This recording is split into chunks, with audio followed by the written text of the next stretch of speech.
కేంద్ర మంత్రి కిషన్ రెడ్డి మాట్లాడుతున్నారు, లైవ్ లో చూద్దాం. వాళ్ళు ఇస్తా ఉన్నటువంటి సపోర్ట్ మద్దతు ధర బోనస్ ఇవ్వడం లేదు. దాని కారణంగా రైతులు ఈరోజు మరి ఒక దిక్కు వర్షాలు వస్తున్నట్టు వాతావరణం ప్రకటిస్తూ ఉంది. మరి ఈరోజు ఈ యొక్క ధాన్యం కొనుగోలుకు సంబంధించినటువంటి ఆరుగాలం కష్టపడి అంగట్లో తెచ్చిపెట్టిన తర్వాత ఈరోజు కొనుగోలు చేసేటువంటి పరిస్థితి లేదు. ఈ యొక్క ధాన్యం కొనుగోలుకు ప్రతి న్యాయ పైసా కేంద్ర ప్రభుత్వం ఇస్తుంది.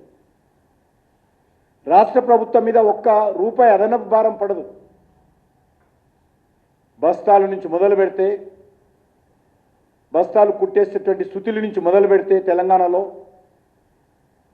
మరి ట్రాన్స్పోర్ట్ ఖర్చు కానీ, చెల్లిస్తున్నటువంటి డబ్బుకు వడ్డీ కానీ, చెల్లించే డబ్బుకు రుణం కానీ, మిల్లల్లో పెట్టేటువంటి నిల్వకు రెంట్ కానీ,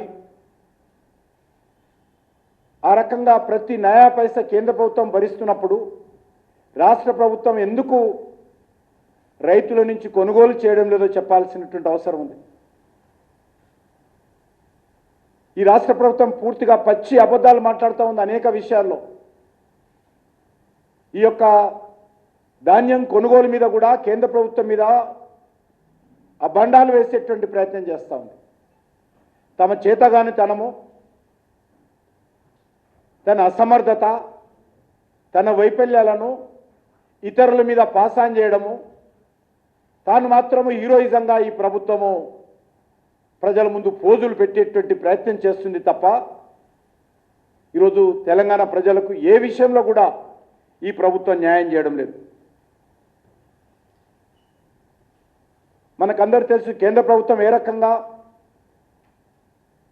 ఉదాహరణకు ధాన్యం కొనుగోలు తీసుకుంటే ప్రతి కేజీ బియ్యం మీద కేంద్ర ప్రభుత్వం 40 రూపాయలు ఖర్చు పెడుతుంది. 40 రూపీస్ ఎవ్రీ కేజీ ఖర్చు పెట్టడమే కాదు, ఈరోజు ఆ తీసుకున్న బియ్యాన్ని రైతులకు ఇబ్బంది కాకుండా ఖర్చు పెట్టి గిట్టుబాటు ధర పెంచుకుంటూ ధాన్యాన్ని కొనుగోలు చేస్తూ మళ్ళీ పేద ప్రజలకు వచ్చేసరికి 83 కోట్ల మంది ప్రజలకు ఉచితంగా బియ్యం ఇస్తూ ఉంది.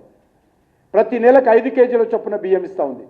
ఏ రకంగా ప్రభుత్వం రైతులను ఆదుకుంటుంది, ఏ రకంగా పేదవాళ్ళ ఆకలితో ఉండొద్దు అనే ఉద్దేశంతో ఈ దేశంలో ఉన్నటువంటి 83 కోట్ల మంది ప్రజలకు 5 కేజీల చొప్పున బియ్యం ఇస్తుందో మనం చూస్తూ ఉన్నాం.